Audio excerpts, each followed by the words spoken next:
ಈ ಪೆಟ್ರೋಲ್ ಕಂಪನಿದು ಪದಾಧಿಕಾರಿಗಳು ಮತ್ತು ಪೊಲೀಸ್ ಇಲಾಖೆ ಅಧಿಕಾರಿಗಳು ನಾವು ಒಂದು ಮೀಟಿಂಗ್ ಮಾಡಿದ್ದೀವಿ. ನಮಗೆ ಅವರು ನೀಡಿದ ಮಾಹಿತಿ ಪ್ರಕಾರ ಪೆಟ್ರೋಲ್ ಮತ್ತು ಡೀಸೆಲ್ದು ಯಾವುದೇ ಕೊರತೆ ಇಲ್ಲ.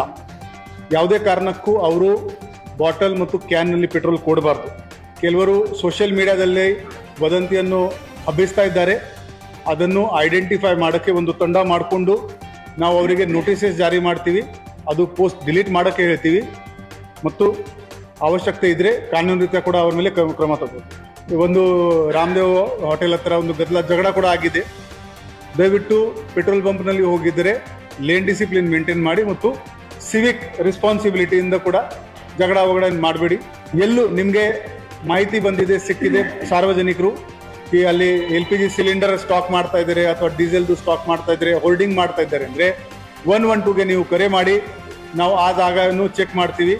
ಅದು ನಿಜವಾಗಿದೆ ಅಂತ ಕಂಡು ಬಂದರೆ ಅವರ ಮೇಲೆ ಕಾನೂನು ರೀತ್ಯ ಕ್ರಮ ತಗೊಳ್ತೀವಿ.